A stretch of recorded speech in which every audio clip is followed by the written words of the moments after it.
Ajude o canal a crescer se inscrevendo e visite nossa playlist para outros audiobooks. Obrigado e fiquem com o audiobook de hoje. O Livro dos Cinco Anéis, de Miyamoto Musashi, tradução, Cristina Bárcia, narração, Jorge Ramos. Prólogo. Venho aperfeiçoando por muitos anos a ciência das artes marciais. Agora, ao desejar revelá-la em um livro, fui ao cume do Monte Iwato, na província de Igo, em Kyushu. Me inclino sob o céu, venerando a Kannon e me coloco de frente para Buda. Sou um guerreiro nascido na província de Harima, de 60 anos de idade. Venho dedicando meu espírito à ciência das artes marciais desde muito jovem. Estava com 13 anos quando duelei pela primeira vez, chegando à vitória contra meu adversário, um mestre de artes marciais chamado Arima Kirei, pertencente à nova escola da precisão. Aos 16 anos, venci um poderoso mestre chamado Akiyama, da província de Tajima, e quando estava com 21, me mudei para a capital, onde conheci mestres de todo o país. Participei de inúmeros duelos e nunca perdi. Viajei de província em província, encontrando mestres das mais variadas escolas. Entre os 13 e os 29 anos, participei de mais de 60 duelos, sempre com vitórias. Ao chegar aos 30 anos, senti necessidade de refletir sobre minhas experiências e me dei conta de que não havia vencido tantas lutas apenas por alcançar o domínio das artes marciais. Talvez isso tenha acontecido por eu ter um talento nato para esta ciência, praticando-a sem desvios de caminho ou pelas falhas no ensinamento de outras escolas. De todo modo, depois de muito refletir, pratiquei dia e noite para conseguir alcançar o ápice e chegar ao domínio profundo do espírito da estratégia nas artes marciais. Estava então com 50 anos. Desde então, tenho caminhado sem seguir mestre algum. Agora, para escrever este livro, não pego nenhuma referência dos velhos ditados do budismo, nem do confucionismo, e uso velhas histórias militares ou sobre a estratégia militar. Tendo o céu e Kannon como espelhos, pego minha pena e começo a escrever às 4 da manhã do 10º dia do 10º mês de 1643. O manuscrito da Terra. As artes marciais são a filosofia de vida do guerreiro. Especialmente os oficiais deveriam praticar essas artes, e os soldados deveriam, ao menos, saber sobre elas. Na atualidade, já não existem guerreiros com esse tipo de conhecimento. Antes de qualquer coisa, vamos dar um exemplo de filosofia de vida. O budismo significa viver para ajudar as pessoas. O confucionismo é um caminho para reformar a cultura. Para o médico, curar é uma filosofia de vida. Um poeta ensina a arte da poesia. Outras pessoas se dedicam a prever o futuro, ou outras artes ou disciplinas. As pessoas escolhem os caminhos pelos quais sentem mais afinidades e desenvolvem suas preferências individuais. Poucas são as pessoas afeiçoadas à filosofia de vida marcial. Antes de tudo, o caminho escolhido pelos guerreiros significa familiaridade com as artes culturais e marciais. As pessoas pensam normalmente que todos os guerreiros refletem sobre o fato de estarem preparados para morrer. No que se refere à morte, esta preparação não se limita aos guerreiros. Os monges, as mulheres, os camponeses e inclusive aqueles que pertencem às classes mais baixas conhecem suas obrigações, se envergonham de serem descuidados com elas e se resignam com a morte. Nisso não há nenhuma diferença. A filosofia de vida marcial praticada pelos guerreiros se baseia em superar aos demais em tudo e em qualquer coisa. Seja mediante a vitória em um duelo individual ou ganhando uma batalha com muitas pessoas. O indivíduo sempre busca servir aos interesses de quem o emprega, servir a seus próprios interesses, ter reconhecimento e estar socialmente estabelecido. Tudo isso é possível através das artes marciais. No entanto, haverá pessoas no mundo que pensem que ainda que alguém aprenda as artes marciais, estas não servirão de nada ao surgir uma necessidade real. Sobre isso, digo que o conhecimento só é verdadeiro se sua prática nos for útil em qualquer situação ou ocasião, portanto devemos ensinar a ciência das artes marciais com este objetivo. Sobre a ciência das artes marciais. Na China e no Japão, os praticantes desta ciência são tradicionalmente chamados de mestres das artes marciais. As pessoas que vivem das artes marciais na atualidade apenas se restringem à prática da esgrima. Os sacerdotes dos templos Kashima e Kantori, da província de Itachi, fundaram escolas, afirmando que sua sabedoria foi transmitida pelos deuses e viajam de província em província, transmitindo seus ensinamentos, mas este é um fenômeno relativamente recente. A arte da vantagem foi incluída como disciplina nas escolas, por isso, uma vez que falamos dessa arte, não podemos nos limitar tão somente à esgrima. Está fora de questão que seja possível alcançar o domínio da ciência militar deste modo. Quando observo a sociedade, vejo que as pessoas transformam as artes em algo a ser comercializado, as consideram como mercadoria. Distinguindo o superficial e o substancial, penso que esta atitude tem muito mais de decoração do que de verdade. Os que ensinam e os que aprendem se aproveitam das artes marciais popularizadas comercialmente, e a consequência disso é que, como disse alguém, os fanáticos por essas artes se transformam na origem de graves feridas. De maneira geral, existem 4 formas de viver ou filosofias de vida: a do cavaleiro, a do camponês, a do artesão e a do comerciante. Em primeiro lugar está a do camponês. Ele cria todo tipo de ferramentas agrícolas e passa anos prestando atenção às mudanças das estações. Esta é a maneira de viver do camponês. Em segundo lugar está a do comerciante. É aquele que elabora o licor, obtém os diversos utensílios necessários para a sua produção e vive dos benefícios que obtém segundo a qualidade do que produz. Esta é a forma de viver do comerciante. Em terceiro lugar, no que diz respeito ao cavaleiro guerreiro, sua forma de viver implica em construir todo tipo de armas e conhecer suas mais diversas propriedades. Isto é algo imperativo para os guerreiros. Ignorar a maestria das armas e a compreensão das vantagens específicas de cada uma delas seria demonstrar falta de cultura de um membro de uma casa guerreira. Em quarto lugar, está a maneira de viver do artesão. Por exemplo, um carpinteiro.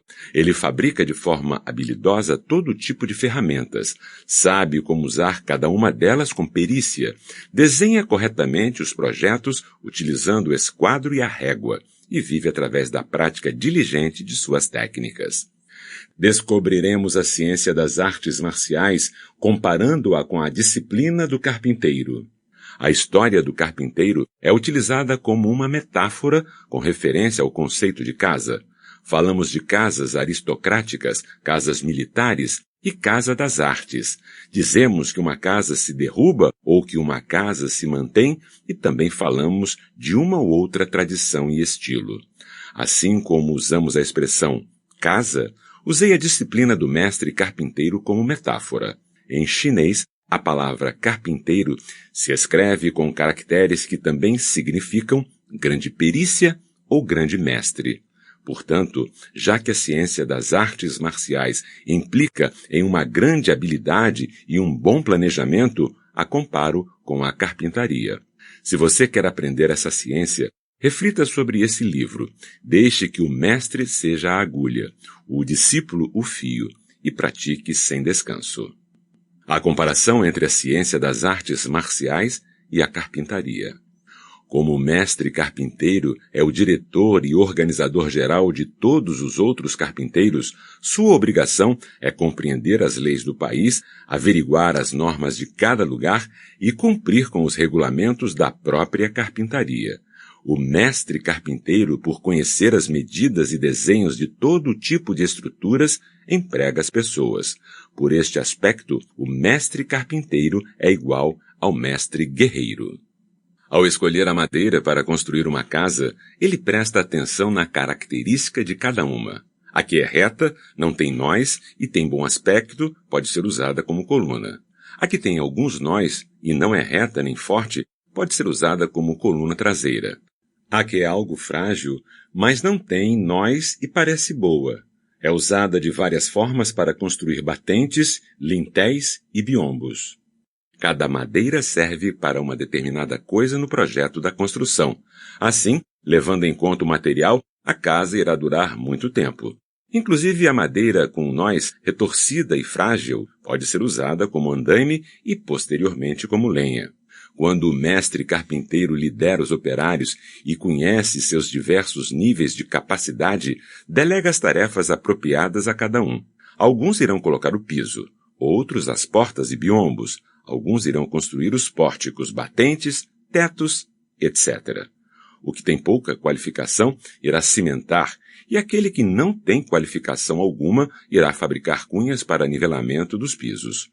Quando o mestre carpinteiro tem discernimento na hora de designar as tarefas, o trabalho progride sem dificuldade. A eficácia e o progresso contínuo, a prudência em todos os assuntos, o reconhecimento do verdadeiro valor dos diferentes níveis de moral, instalação da confiança e a consideração do que pode ser razoavelmente esperado ou não, tudo isso o mestre carpinteiro leva em consideração. O princípio das artes marciais é exatamente igual. A ciência das artes marciais. Na carpintaria, os carpinteiros afiam suas ferramentas, fabricam diversos utensílios úteis e os guardam em suas respectivas caixas. Com a instrução dada pelo mestre carpinteiro, talham colunas e as vigas com os machados, escovam o chão e constroem prateleiras. Se assegurando de que as medidas são as corretas, fazem o necessário para que as tarefas sejam executadas de uma maneira eficaz. Esta é a regra da carpintaria. Quando uma pessoa desenvolve o conhecimento prático de todas as capacidades desta técnica, ela poderá vir a ser um mestre carpinteiro. Para os carpinteiros, um hábito essencial é ter suas ferramentas afiadas e mantê-las assim. O carpinteiro tem a obrigação de usar essas ferramentas com maestria, fazendo inclusive objetos como templos em miniatura, estantes, abajures e etc. Ser um soldado é igual. Deveríamos refletir sobre isso atentamente. Os objetivos de um carpinteiro são evitar as sinuosidades, fazer com que as juntas fiquem bem ajustadas, projetar com perícia, evitar os riscos e conseguir com que não haja a possibilidade de haver deformações posteriores. Se você quer aprender esta ciência, leve-a a sério tudo o que escrevo e reflita sobre isso. Sobre a composição deste livro em 5 manuscritos. Escrevi um livro em 5 manuscritos intitulados como Terra, Água, Fogo, Ar e Vazio. No capítulo da Terra, podemos encontrar uma descrição da ciência das artes marciais, a análise de minha própria escola. A verdadeira ciência não pode ser alcançada simplesmente através do domínio da esgrima. Conhecendo o pequeno através do grande, conseguimos ir do superficial ao profundo. O segundo capítulo é o da água. Tomando a água como ponto essencial de referência, conseguimos fazer com que nossa mente fique fluida. A água se adapta ao formato do vasilhame, seja quadrado ou redondo. Sendo gota ou oceano, a água tem a cor de uma lagoa profunda. Alcançar certo discernimento sobre os princípios do domínio da esgrima e, portanto, poder derrotar um adversário quando desejamos, equivale a sermos capazes de derrotar qualquer um no mundo. O espírito de vitória sobre os demais é o mesmo, ainda que se trate de milhares ou dezenas de milhares de adversários. A ciência militar dos oficiais consiste em construir uma grande escala a partir de uma pequena, assim como as estátuas que partem de um modelo em miniatura. Esses temas são impossíveis de detalhar. Conhecer milhares de coisas através de uma só é um princípio da ciência militar. Escrevo sobre minha própria escola em este capítulo da água. O terceiro é o capítulo do fogo. Aqui eu escrevo sobre a batalha. O fogo pode ser grande ou pequeno, e ele nos leva a pensar em violência, por isso falo sobre a batalha neste capítulo. A forma de combater é a mesma tratando-se de uma batalha entre 2 pessoas ou entre 2 exércitos. Você deve observar com uma consciência global toda a cena, assim como deve dar atenção precisa aos pequenos detalhes. A larga escala é fácil de ver. A pequena é difícil. Para ser concreto, é impossível inverter a direção de um grande grupo de pessoas ao mesmo tempo, enquanto a pequena escala é difícil de conhecer, porque no caso de um indivíduo existe apenas a implicação de uma única vontade e mudanças repentinas podem acontecer. Isto deve ser considerado com cuidado. Como o que é tratado neste capítulo, são coisas que acontecem em um instante. Nas artes marciais, é essencial praticar diariamente para conseguir se familiarizar com elas, tratando-as como assuntos de rotina, de forma com que a mente permaneça imutável. Escrevo sobre a luta em batalha neste capítulo. O quarto é o capítulo do ar. Eu intitulei assim porque não trato de minha própria escola. É aqui onde escrevo sobre as diversas escolas de artes marciais que existem no mundo. Usamos a palavra ar para simbolizar estilo ou maneira de ser. Ao falar sobre o antigo estilo, o estilo de nosso tempo e a forma de ser de diversas coisas. Assim, aqui escrevo definitivamente sobre as técnicas das diversas escolas de artes marciais no mundo. Isto é ar. A menos que você possa compreender os outros, dificilmente poderá alcançar a compreensão de si mesmo. Ainda que você se esforce muito em seu caminho dia após dia, se o seu coração não estiver de acordo com ele, você poderá pensar que está em um bom caminho, desde o ponto de vista da justiça e da verdade, mas não é um caminho autêntico. Se você não seguir um caminho autêntico até o fim, uma pequena maldade a princípio se converte em uma grande perversão. Reflita sobre isso. Não é de estranhar que o mundo considere que as artes marciais consistem apenas da esgrima. No que diz respeito aos princípios e táticas das verdadeiras artes, isto não é assim em absoluto. Escrevo sobre as outras escolas neste capítulo do ar para mostrar isso ao mundo. Em quinto lugar está o capítulo do vazio. A explicação para este nome é porque, ao falar de vazio, já não podemos definir a profundidade interior de um beco superficial. Quando se alcança um princípio, uma pessoa se desapega deste princípio. Assim, conquista uma independência espontânea da ciência das artes marciais e, de forma natural, consegue fazer maravilhas. Discernindo o ritmo quando chega o momento, o indivíduo golpeia sem pensar e conquista resultados de forma natural. Nisto consiste o caminho do vazio. Aqui neste capítulo falo sobre a entrada natural no verdadeiro caminho. Sobre a denominação desta escola individual. Escola dos Sabres.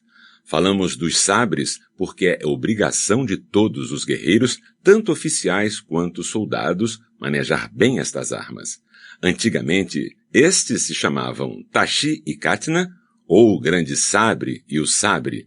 Atualmente se chamam Katana e Wakizashi, que quer dizer o sabre e arma que se leva nas costas.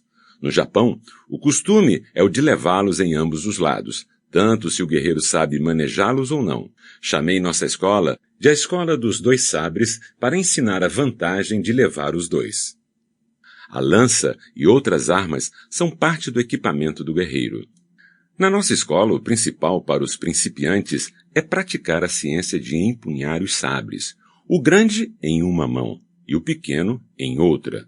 Quando nossa vida está em perigo, desejamos utilizar todas as armas das quais dispomos.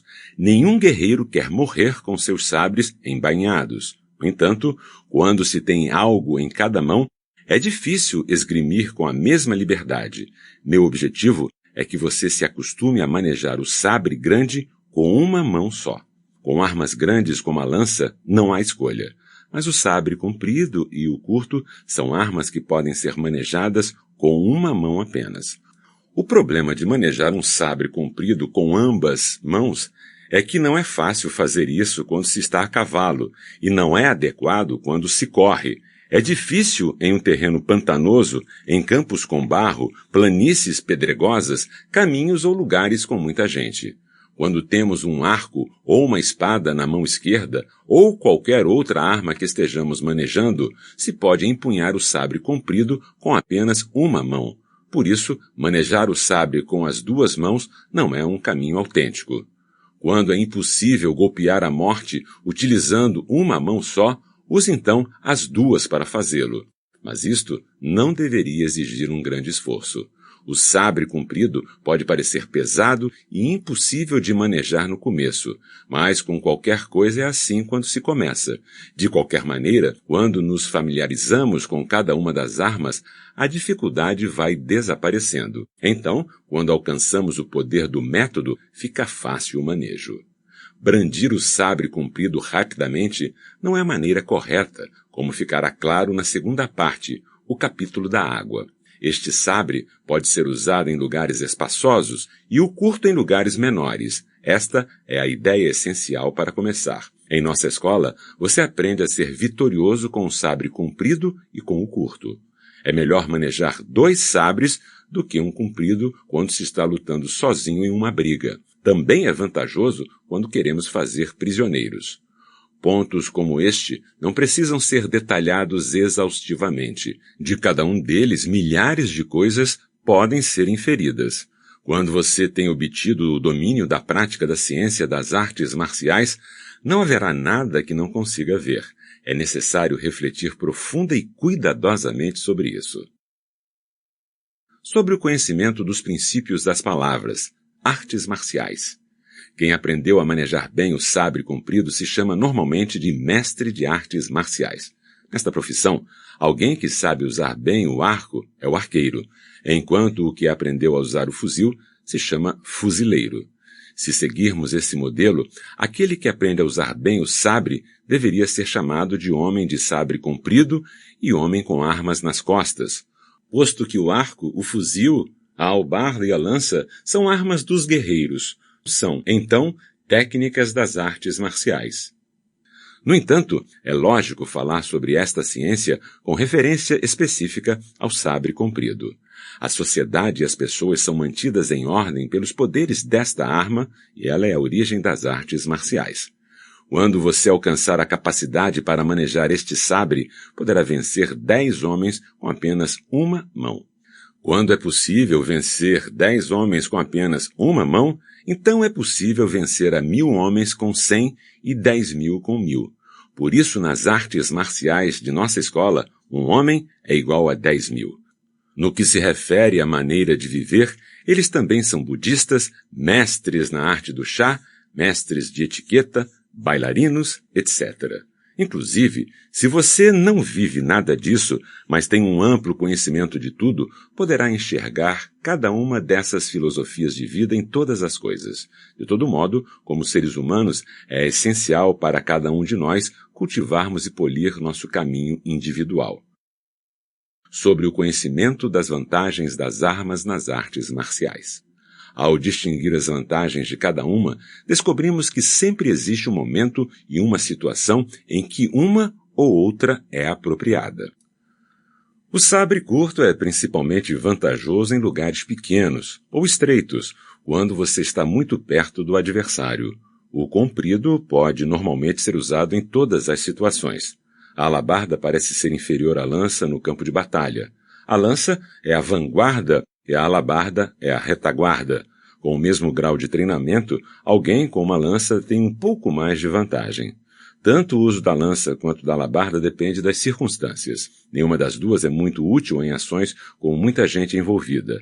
Nem sequer são apropriadas para fazer prisioneiros. Devem ser reservadas para o campo de batalha, onde são essenciais. No entanto, se você aprende a usar ambas nas salas de exercícios, se concentrando nos pequenos detalhes e perdendo assim o método real, dificilmente serão adequadas. O arco também se adapta ao campo de batalha para levar a cabo ataques e retiradas estratégicas. É excelente nas batalhas em campo aberto porque pode ser disparado rapidamente e de imediato contra as filas dos adversários. No entanto, é inadequado para assaltar um castelo e para situações nas quais o adversário se encontra a mais de 200 metros. Atualmente, não apenas o arco, mas também as demais artes possuem mais flores que frutos. Ditas técnicas são inúteis quando se apresenta uma necessidade autêntica. Dentro das muralhas do castelo, nada é comparável à arma de fogo. Em 1543, os portugueses introduziam as armas de fogo no Japão, no início de uma batalha. Porém, uma vez que começa, a luta corpo a corpo já não é mais adequada. Uma das virtudes do arco consiste em você poder ver o traçado das flechas que está disparando, o que é bom. Parte do inadequado de uma arma de fogo é que não conseguimos ver a trajetória das balas. Isso deve ser considerado com atenção. Em relação aos cavalos, é essencial que sejam fortes, mas não fogosos. Falando em termos gerais, um cavalo deve ser bom trotador. Os sabres comprido e curto devem ser afiados. A lança e a alabarda devem penetrar profundamente, e o arco e a arma de fogo devem ser resistentes e certeiros. Você não tem que se apegar a nenhuma arma em particular ou a nenhuma outra coisa. Isso é importante. O excesso é igual à insuficiência. Sem limitar ninguém, você deve ter tantas armas quanto seja conveniente. Manter gostos e aversões é ruim tanto para os oficiais quanto para os soldados. O pensamento pragmático é essencial. Sobre o ritmo das artes marciais. Em tudo existe o ritmo, mas o ritmo das artes marciais em particular são difíceis de dominar sem praticar. O ritmo se manifesta no mundo em coisas como a dança e a música, as flautas e os instrumentos de corda. Tudo isso são ritmos harmoniosos. No campo das artes marciais, existem ritmos e harmonias no tiro com arco, com armas de fogo, inclusive na equitação. Em qualquer arte, em qualquer ciência, o ritmo não deve ser ignorado. Existe inclusive um ritmo em estar vazio. Na vida profissional de um guerreiro, existem ritmos para ascender de patente e ritmos para descender, ritmos de satisfação e de frustração. No campo do comércio, há ritmos para ficar rico e ritmos para perder a própria fortuna. A harmonia e a falta de harmonia no ritmo se apresentam em todas as maneiras de viver. É imperativo distinguir cuidadosamente entre os ritmos da floração e os ritmos da decadência em cada coisa específica. São diversos os ritmos das artes marciais. Em primeiro lugar, conhecer os ritmos corretos e compreender os ritmos errados. Discernir os ritmos apropriados entre os grandes e pequenos, os lentos e os rápidos. Conhecer os ritmos das relações espaciais e os ritmos de investimento. Esses assuntos são especialidades da ciência marcial. A menos que você entenda estes ritmos, não poderá confiar em sua arte marcial. A forma de ganhar uma batalha, segundo a ciência militar, é conhecer os ritmos dos adversários concretos e usar os ritmos que os teus adversários não esperam, produzindo ritmos sem formas a partir de ritmos de sabedoria. Com a ciência das artes marciais de nossa escola, expostas previamente à mente ampliada de forma natural, através da prática diligente dia e noite, e para poder transmitir isso ao mundo como uma ciência coletiva e individual, escrevo pela primeira vez estes 5 manuscritos. Para as pessoas que queiram aprender minha ciência militar, existem normas para o aprendizado desta arte. Considere o que é correto e verdadeiro. Pratique e cultive a ciência. Se familiarize com as artes. Conheça os princípios do ofício. Entenda o prejuízo e o benefício que cada coisa pode trazer. Aprenda a ver cada coisa com exatidão. Tome consciência do que não é óbvio. Seja cuidadoso, inclusive com os assuntos irrelevantes. Não faça nada que seja inútil. Falando de forma geral, a ciência das artes marciais deve ser praticada levando em conta essas coisas.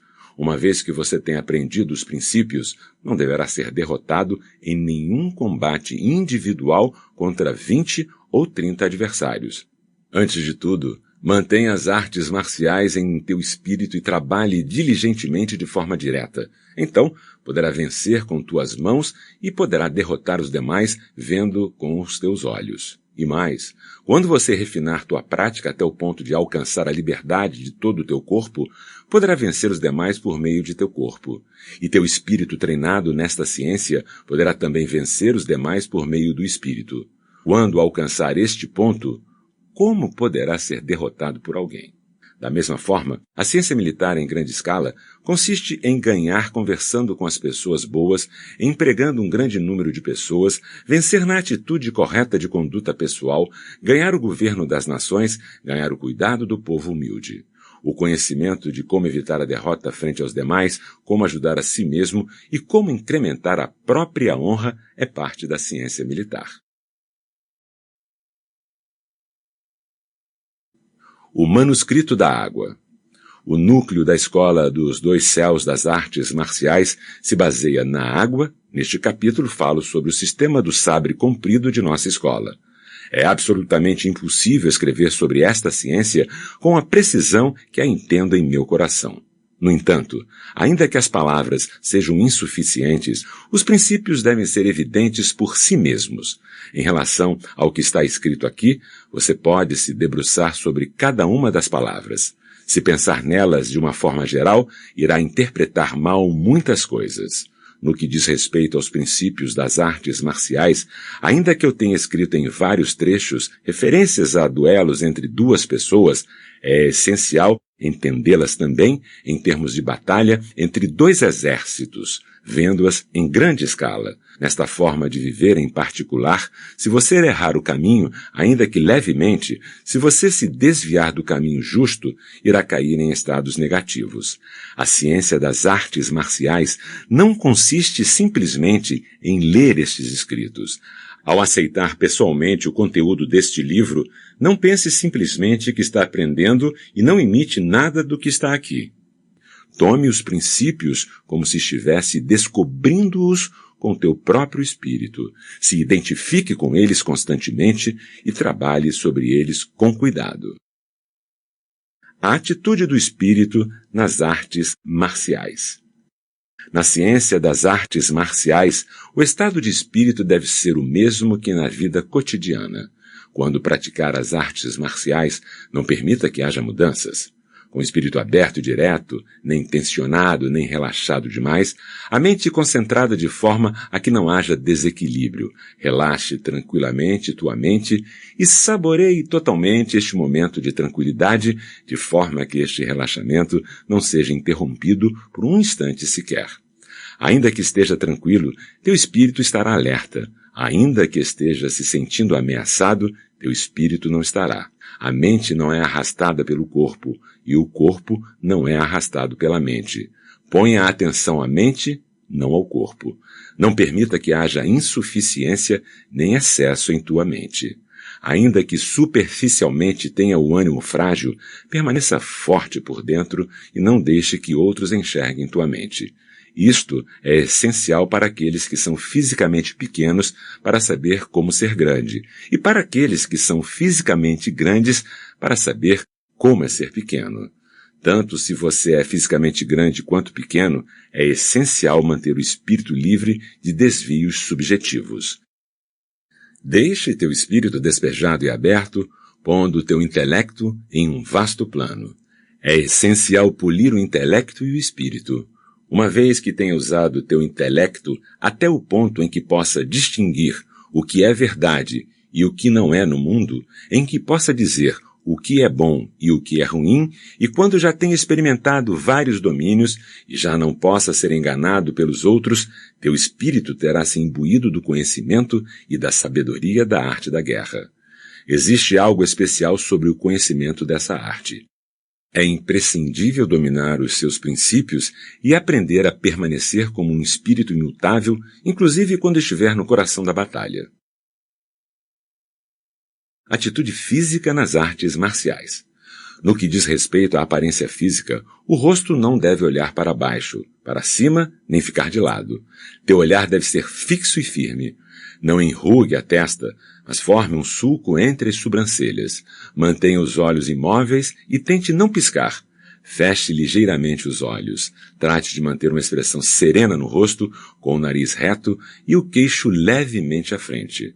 A parte posterior do pescoço deve permanecer reta. Deve concentrar a força na nuca, sentindo todo o corpo desde os ombros até embaixo como se fosse uma coisa única. Baixe os ombros e mantenha a coluna vertebral reta e se mantenha de pé. Concentre o poder nas partes inferiores das pernas, desde os joelhos até a ponta dos dedos do pé. Tensione o abdômen de forma que o peito não afunde. Em termos gerais, é essencial fazer com que teu porte no dia a dia seja o que irá manter nas artes marciais e vice-versa. Isto deve ser considerado com atenção. O foco dos olhos nas artes marciais.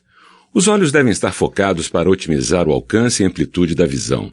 A observação e a percepção são duas coisas separadas. O olho que observa é mais forte, o olho que percebe é mais frágil. Uma especialidade das artes marciais é ver de perto o que está longe e ver o que está próximo com distância. A prática do foco do olhar também se dá da mesma forma na ciência militar, em pequena ou grande escala. Nas artes marciais, é importante estar consciente dos sabres dos adversários, mas não olhá-los nunca, e isso é muito trabalhoso. É essencial ver ambos os lados sem mover os globos oculares. É difícil dominar tudo isso ao mesmo tempo quando há a pressa no meio do caminho. Lembre-se do que ouviu aqui. Foque e não mude o foco, aconteça o que aconteça. Como empunhar o grande sabre? Sabre comprido ou também chamado de sabre longo. Ao empunhar o grande sabre, o polegar e o indicador devem exercer uma leve pressão. O dedo médio se mantém nem solto demais, nem apertado demais, enquanto o anular e o mindinho se mantêm fechados. A mão deve ser firme. O grande sabre deve ser empunhado com o objetivo de matar o adversário. Não permita que no meio da luta sua mão vacile. Sempre afie seu sabre para estar pronto para o combate e o mantenha o mais afiado possível, tendo sempre a morte do inimigo em seu pensamento. De maneira geral, temos que evitar a rigidez e uma posição fixa, tanto no sabre quanto na mão. A posição fixa é o caminho da morte. A fluidez é o caminho da vida. Isso é algo que deve ser compreendido. Sobre o movimento dos pés. Você deve manter os pés firmes sobre os calcanhares, mas deixar os dedos livres, ainda que teus passos sejam largos ou curtos, lentos ou rápidos de acordo com a situação, você deverá caminhar como caminha normalmente. Os passos inseguros, inconstantes e ruidosos devem ser evitados. Entre os elementos importantes desta ciência estão os que chamamos de passos complementares, que nada mais são que a sequência de passos alternados, decididos, direito-esquerdo, direito-esquerdo. 5 maneiras de se pôr em guarda. As 5 maneiras de se pôr em guarda são: posição superior, média, inferior, pela direita e pela esquerda. Elas podem ser divididas em 5 classes, e todas têm por objetivo a morte do adversário. Não há outras formas de guarda além destas 5. Qualquer que seja a posição que você adote, não pense nela como posição defensiva. Sempre pense nela como parte do ato de matar. As posições superior, média e inferior são sólidas, enquanto as posições laterais são fluidas. As pela direita e pela esquerda são adequadas para lugares onde não há espaço.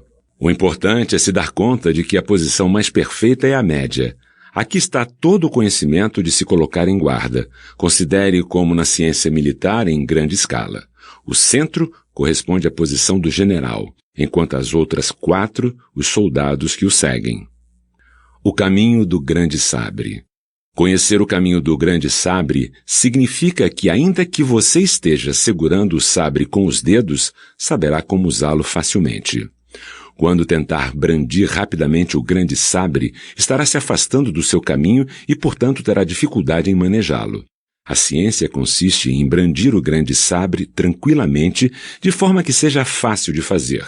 Quando você tenta brandir com muita rapidez, da mesma forma como o faz com um leque ou um sabre curto, você estará se desviando do caminho, de maneira que fica difícil de brandir e é ineficaz para matar o inimigo. Quando golpear para baixo com o sabre grande, retire-o de forma tranquila. Quando o brandir pelos lados, volte com ele à posição inicial de forma convencional. Estique o cotovelo o máximo possível e o branda com força. Esse é o caminho do sabre comprido. Procedimentos das 5 técnicas convencionais. Primeira técnica. A guarda se acha na posição média, com o sabre apontado para o rosto do adversário. Quando você fechar trincheira contra o inimigo e ele usar o sabre grande, se defenda de seu ataque desviando-o para a direita. Se o adversário golpear outra vez, recue a ponta do sabre para trás e para cima. e o deixe assim até ser atacado de novo. Nesse momento, golpeie as mãos do inimigo de cima a baixo. Essas 5 técnicas convencionais são difíceis de entender apenas ouvindo sobre elas. Elas devem ser praticadas com o sabre na mão. Através destas 5 noções gerais, você conhecerá a minha ciência sobre seu manejo e também saberá mais sobre as técnicas empregadas pelos adversários. Quero dizer que não existem mais de 5 posições no método dos 2 sabres na esgrima. O treinamento e a prática são imprescindíveis. Segunda técnica. A guarda se encontra na posição superior e você ataca o adversário ao mesmo tempo em que ele tenta te atacar. Se o teu sabre não atinge o inimigo, recue por uns instantes até que ele ataque novamente. Nesse momento, o atinja por baixo e suba rasgando o inimigo. Aplique o mesmo golpe em um novo ataque. Dentro desta técnica, existem diversos estados de espírito e vários ritmos. Se você fizer o treinamento da minha escola no que se relaciona a esta técnica, obterá um conhecimento completo das 5 formas de esgrima e poderá vencer em qualquer circunstância. Só é necessário prática. Terceira técnica. O sabre permanece na posição inferior com a determinação de dominar a situação quando o oponente bater de novo. Quando ele tentar fazer você perder o sabre, empurre-o para cima e depois atinja seus braços de cada lado, depois dele ter te atacado. A questão é abater de uma vez o adversário desde a posição inferior, justo no momento em que ele atacar. A guarda com o sabre na posição inferior é algo a se praticar logo no início do aprendizado. Quarta técnica. O sabre é mantido horizontalmente do lado esquerdo para atingir as mãos do inimigo por baixo, no momento em que ele tentar te atacar. Quando o adversário tentar fazer com que você perca o sabre, te atacando de baixo para cima, bloqueie a trajetória de sua arma imediatamente com a intenção de ferir suas mãos e cortar diagonalmente para cima até seu ombro. Esta é a forma de manejar um grande sabre. Esta também é a forma de vencer, bloqueando a trajetória do sabre do adversário se este tentar atacar de novo. Considere isto atentamente. Quinta técnica. O sabre é mantido horizontalmente à direita.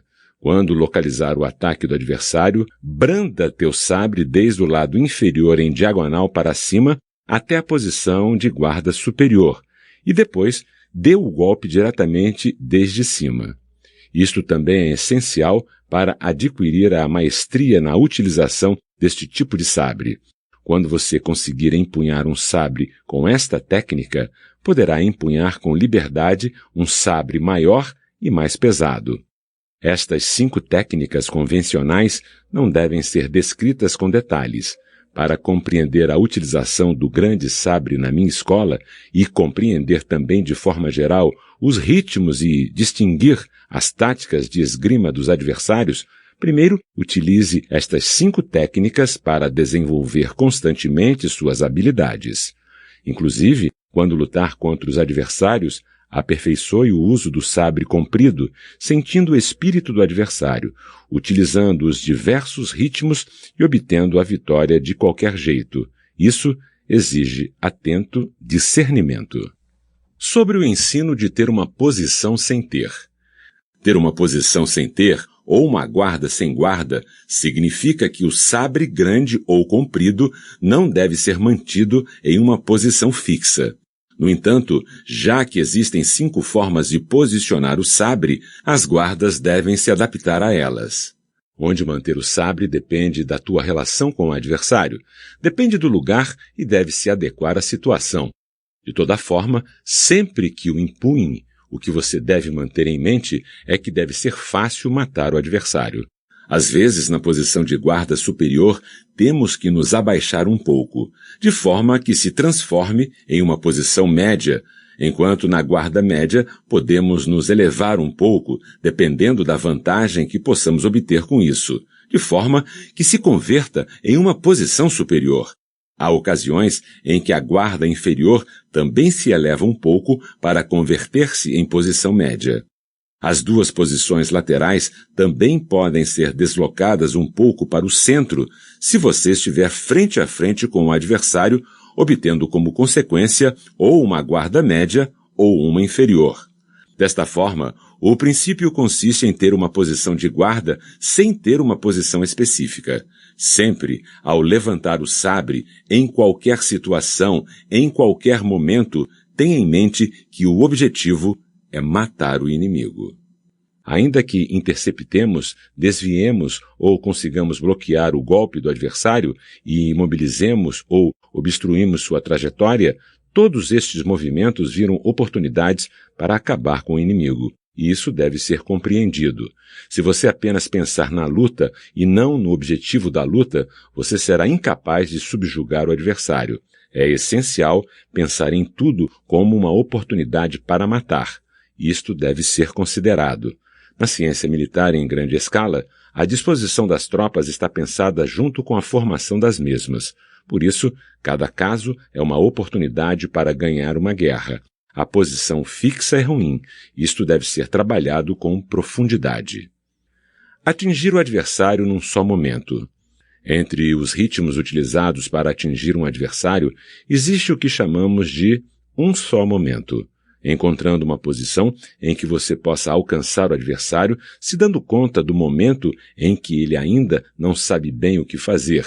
O atinja diretamente, o mais rápido possível, sem mover o corpo e nem fixar tua atenção. Uma vez que esse ritmo tenha sido aprendido, você deverá praticar o ataque intermediário, também de forma rápida. O ritmo da segunda primavera. Quando você estiver a ponto de atacar e o adversário recuar rapidamente ou simplesmente parar, finja que vai atacar, mas só o faça quando o inimigo relaxar, depois da tensão. Este é o ataque da segunda primavera. Atacar sem pensar nem planejar. Quando teu adversário for atacar, você naturalmente ficará predisposto a fazer o mesmo. Teu corpo ficará em uma posição ofensiva e tua mente também. Tuas mãos atacarão espontaneamente. A isto se chama atacar sem pensar nem planejar, e é, mesmo que seja um paradoxo, o ataque mais importante. Você irá se deparar com este tipo de ataque várias vezes, e é preciso que seja bem compreendido e aperfeiçoado com a prática. O ataque do curso d'água. O ataque do curso da água é utilizado quando você estiver frente a frente com o adversário e este tenta recuar, esquivar ou parar rapidamente o teu sabre. Expandindo o corpo e a mente, ataque com o sabre, que deverá estar atrás das tuas costas de forma hesitante, como se você estivesse em dúvida, e desfira um golpe forte e poderoso. Uma vez que você tenha aprendido este tipo de ataque, com toda certeza será mais fácil atingir o inimigo. É essencial distinguir a posição do adversário. O ataque ao azar. Quando lançar uma ofensiva e o adversário tentar te deter, golpeie sua cabeça, mãos e pés de uma só vez. Atingir onde puder com um só golpe do sabre longo se chama ataque ao azar. Quando você aprender este tipo de ataque, se dará conta de sua utilidade. É algo que exige um discernimento claro sobre o transcurso de um duelo. O ataque centelha. O ataque centelha se dá quando o sabre do teu adversário e o teu estão bloqueados juntos e você golpeia o mais forte possível sem levantar a tua arma. É necessário atingi-lo rapidamente, jogando a força para as pernas, o torso e as mãos. Este ataque é muito difícil de realizar sem uma prática repetida, mas, se o praticar à exaustão e perfeição, terá um poderoso impacto. O ataque das folhas vermelhas. O ataque das folhas vermelhas consiste em desviar o sabre do teu adversário para baixo.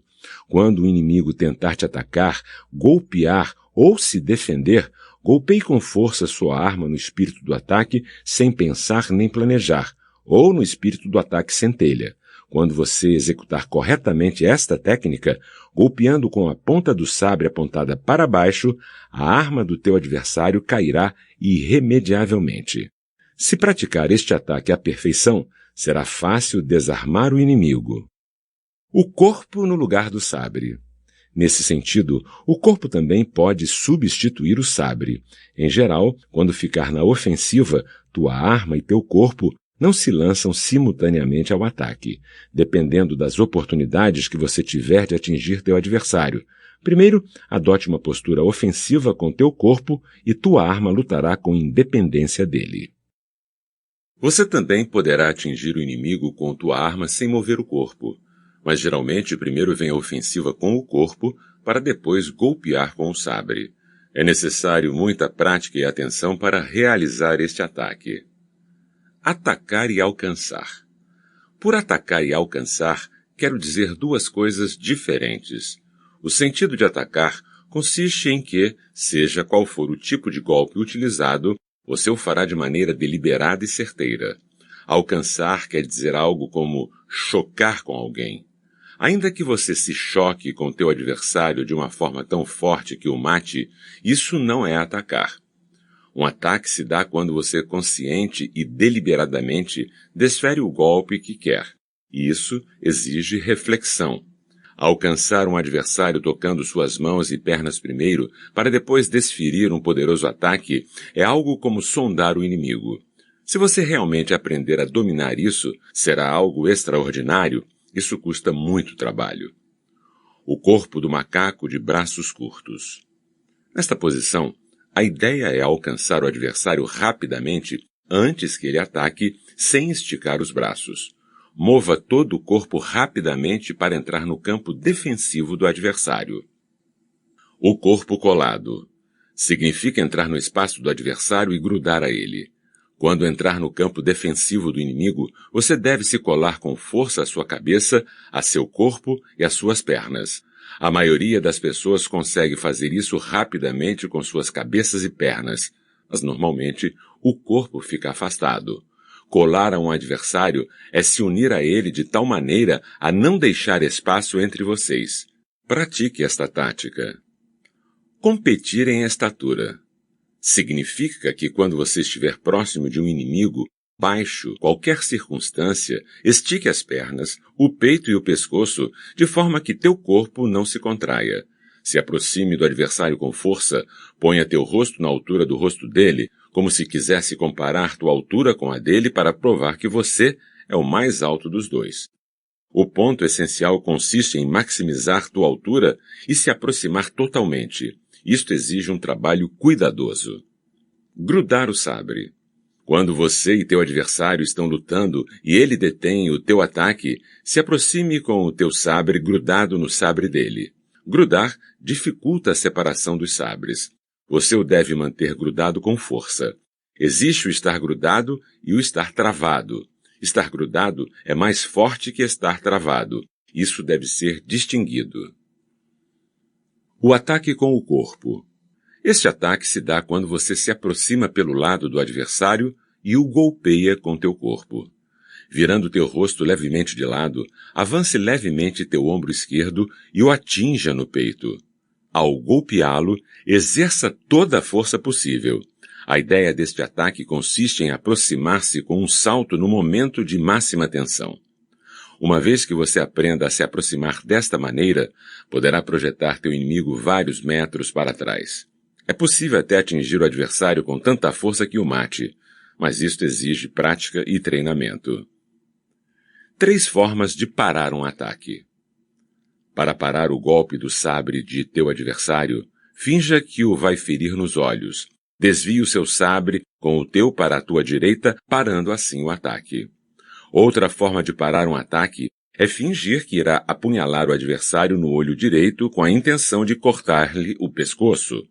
Assim você conseguirá parar o sabre do teu adversário com uma estocada.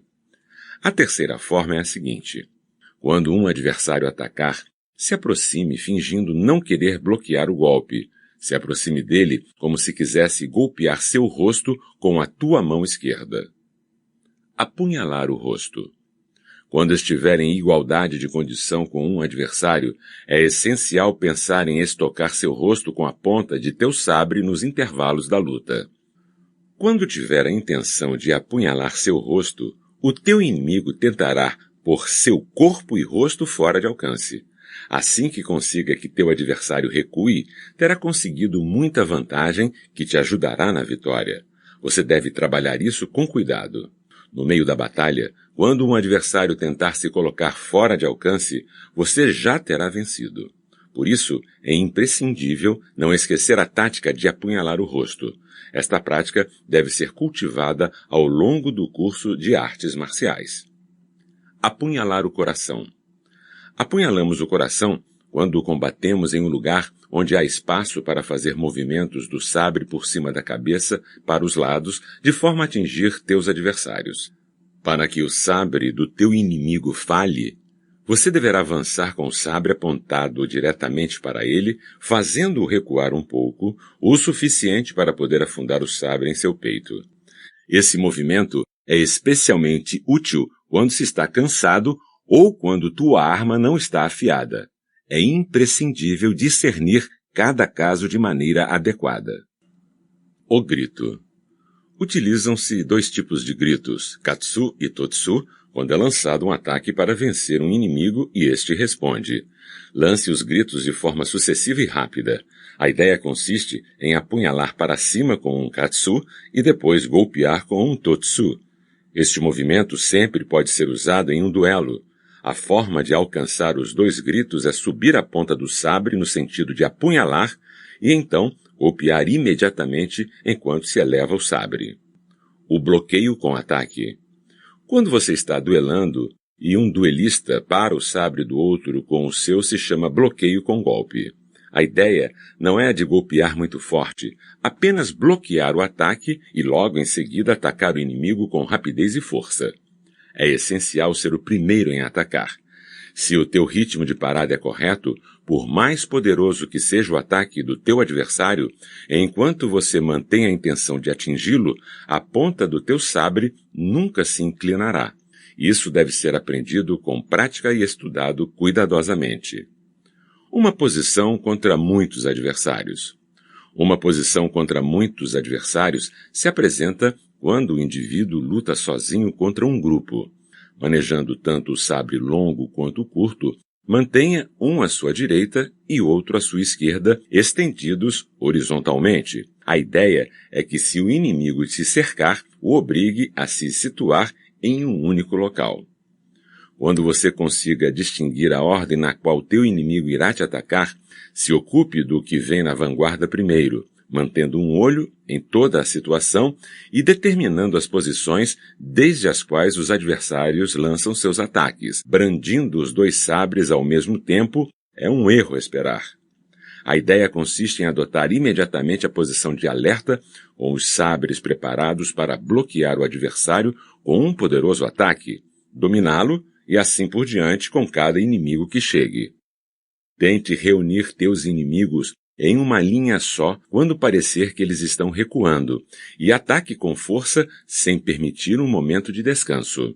Será difícil avançar se você se limitar a atacar teus inimigos em massa, mas se você pensar em vencer um depois outro à medida que cheguem, terá uma sensação de espera e dificuldade para avançar. É preciso sentir os ritmos dos adversários e saber onde eles fracassam. Se você aprender como encurralar teu inimigo, será possível dominá-lo. A vantagem no duelo.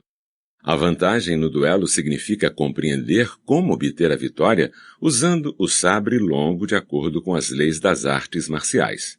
Isto não pode ser descrito com detalhes. Cada indivíduo deve se dar conta de como vencer através desta prática. Este uso do sabre comprido, que revela a verdadeira ciência das artes marciais, só pode ser transmitida verbalmente. O golpe único. Significa obter a vitória com certeza através da precisão de um só golpe. Isso não pode ser compreendido sem aprender bem as artes marciais. Se você praticar este golpe convenientemente, dominará estas artes e assim você poderá vencer sempre. O estado de penetração direta. O espírito de penetração direta é algo que se transmite quando se percebe que o indivíduo conseguiu pegar o verdadeiro caminho da escola dos 2 sabres. É essencial praticar muito, assim como treinar o corpo nesta ciência militar. E isto só se transmite verbalmente. Epílogo. O exposto anterior é uma explicação geral das artes da esgrima de minha escola. Na ciência militar, a forma de aprender como empunhar o sabre longo e obter a vitória sobre os demais começa com o uso das 5 técnicas convencionais para aprender as 5 categorias de guarda, e depois aprender como manejar o sabre comprido e obter uma liberdade total de movimentos, afiando o espírito para discernir os ritmos do caminho. Quando você for capaz de mover o corpo e os pés de acordo com a tua vontade, poderá vencer uma pessoa e depois outra.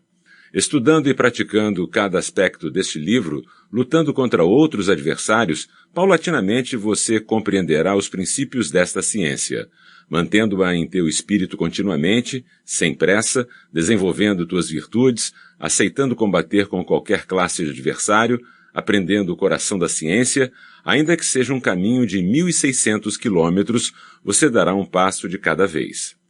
Pensando pausadamente, compreendendo que é obrigação dos guerreiros praticar esta ciência, decida que hoje você vencerá a pessoa que você era ontem, e que amanhã vencerá aqueles que têm menos capacidade que você, e em seguida as que têm mais.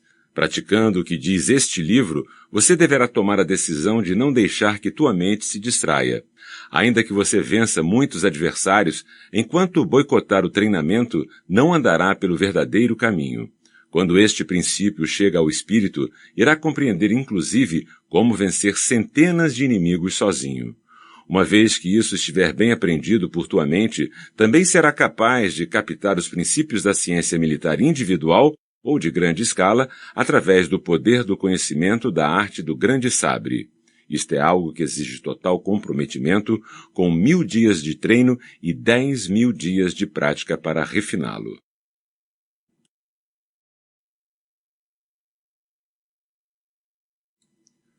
O manuscrito do fogo. Na ciência militar da escola dos 2 sabres, se pensa o combate como fogo.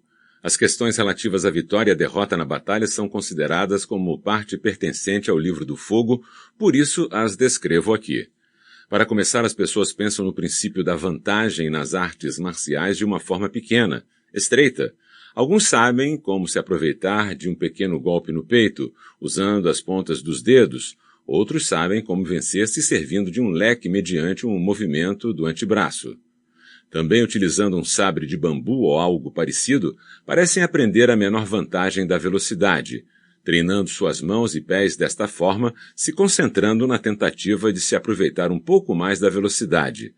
No que diz respeito à minha ciência militar, diferenciei os princípios da vida e da morte através de numerosos duelos nos quais coloquei minha vida em risco, aprendendo a ciência do sabre.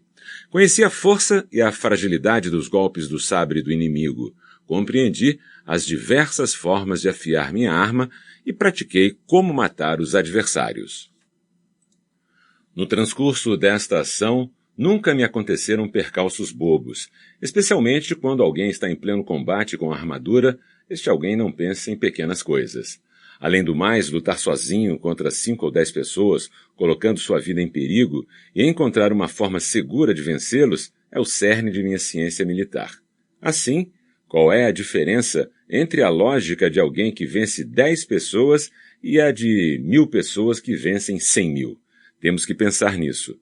No entanto, é impossível reunir a 1.000 ou 10.000 pessoas para praticar todo dia com o objetivo de aprender esta ciência. Ainda que você só esteja praticando sozinho com teu sabre, se concentre e penetre na mente de teus adversários, descubra seus conhecimentos e táticas, conheça seus movimentos mais eficazes e os mais fracos, averigua como vencer cada um através da ciência militar e você se tornará mestre deste caminho. Quem no mundo pode alcançar a perfeição em minha ciência? Treinando e depurando a técnica dia e noite com a determinação, você poderá chegar à perfeição e, quando isso acontecer, sentirá uma liberdade excepcional, conseguirá fazer maravilhas e chegará a ser dotado de poderes inimagináveis para a batalha. É assim como a lei cósmica se cumpre através das artes marciais. A posição física. Costas ao sol. Nesta posição, o sol ficará atrás de você, mas se a situação não te permitir ficar assim por muito tempo, então deverá lutar de forma a que o astro fique à tua direita. Isso também é válido para os combates em ambientes fechados, onde você deverá manter a luz às tuas costas ou à tua direita. É desejável se assegurar de que não há nada posicionado no caminho que ficar atrás de você e de que há muito espaço à tua esquerda, tomando uma posição tal que o espaço mais estreito fique sempre à tua direita. Da mesma forma, pela noite, quando puder ver teus inimigos, se posicione tendo em mente que os fogos devem ficar às tuas costas e as luzes à tua direita. Outro ponto importante é olhar desde cima o teu inimigo. Isto significa que você deve se posicionar no terreno mais elevado, ainda que ele seja levemente mais elevado apenas. Em lugares fechados, o lugar de honra é sempre o mais alto. De toda forma, quando se trata de uma batalha, a ideia é empurrar os adversários até a tua esquerda. É essencial se assegurar de que os obstáculos fiquem por trás deles. Depois, force-os até lá de todo o jeito possível. Quando consiga fazer com que os adversários recuem até os obstáculos para impedir com que eles consigam enxergar a situação, ataque sem pausa de maneira a não deixá-los olhar ao seu redor. Isso de não deixar os inimigos observar a situação se aplica também em lugares fechados, onde você poderá empurrar teu inimigo até pórticos, colunas, portas, etc. Utilize toda a vantagem que o terreno possa dar. 3 maneiras de tomar a iniciativa. Existem 3 formas de tomar a iniciativa. Uma consiste em se adiantar atacando o adversário por iniciativa própria. A isto chamamos de se adiantar a partir do estado de suspensão. Outra é se adiantar ao inimigo que está te atacando. Isto se chama adiantar-se a partir do estado de espera. Por último, o adiantar-se em um estado de confrontação recíproca, quando você e teu inimigo se ataquem ao mesmo tempo.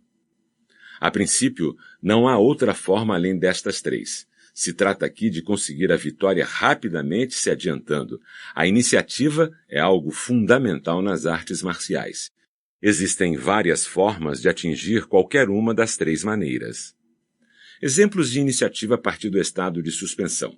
Se mantenha tranquilo e depois salte sobre teu inimigo repentina e rapidamente. Temos que demonstrar poder e rapidez, mas interiormente devemos nos manter reservados. Também é possível saltar sobre ele, elevando o teu espírito, acelerando um pouco o passo e atacando violentamente no instante em que se aproximar do inimigo. Exemplo de iniciativa a partir do estado de espera. Quando o inimigo chegar até você, não reaja. Se mostre frágil. Então, quando ele estiver mais próximo, salte sobre ele como se fosse voar e o golpeie. Exemplos de iniciativa no estado de confrontação recíproca. No caso do adversário atacar rapidamente, ataque com calma, mas com força. Quando o adversário atacar com calma e tranquilidade, acelere teu ataque levemente, golpeando teu inimigo de repente, e depois, de acordo com a situação, arremeta contra ele poderosamente. Estes movimentos são difíceis de descrever em detalhes, devem ser trabalhados em linhas gerais como fiz aqui.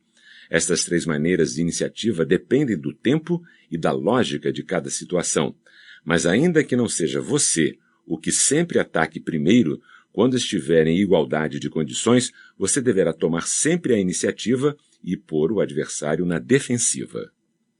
Segurar o travesseiro. Significa não deixar que alguém levante a cabeça. Nas artes marciais, no transcurso de um duelo, é ruim ser manipulado pelo outro. O contrário é que é o desejável.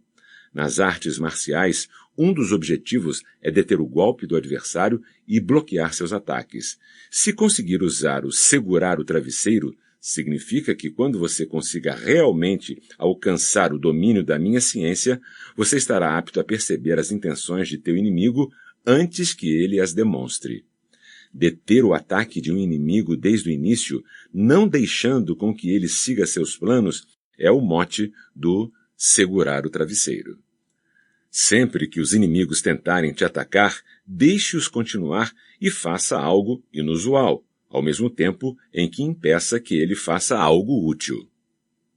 Não se pode dar margem para que o adversário consiga lutar. Temos que subjugá-lo no início da batalha.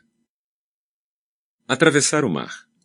Quando atravessar o mar, Aparecerão lugares muito estreitos, mas também há lugares de 20 ou 30 quilômetros de largura que se chamam braços de mar.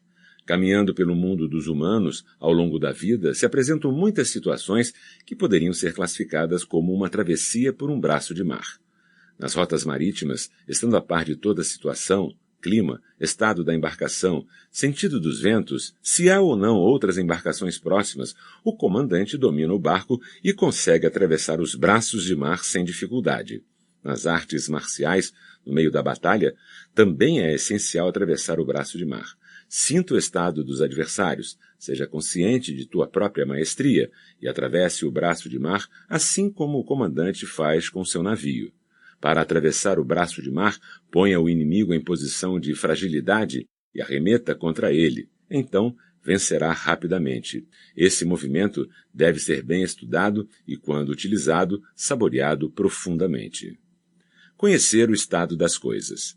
Na ciência militar a grande escala, conhecer o estado das coisas significa discernir o auge e a decadência dos inimigos, distinguindo as intenções das tropas adversárias. Assim, percebendo sua condição, exibindo claramente o estado das coisas, poderá determinar como movimentar tuas próprias tropas e, deste modo, alcançar a vitória. Nas artes marciais individuais, você também deverá conhecer quais são as tradições do adversário, observar seu caráter pessoal, averiguar sua força e fraqueza. Assim poderá manobrar contra as expectativas do adversário. Se teu poder de intuição é grande, o estado das coisas será visível para você.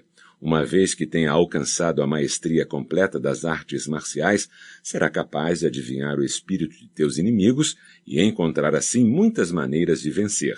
Isso requer muito trabalho. Deter um sabre. Deter um sabre é um movimento que se utiliza apenas nas artes marciais. Na ciência militar em grande escala, inclusive com arcos e armas de fogo, quando os adversários atacam com o que têm, é difícil lançar um ataque se você está pondo a flecha no arco ou recarregando tua arma.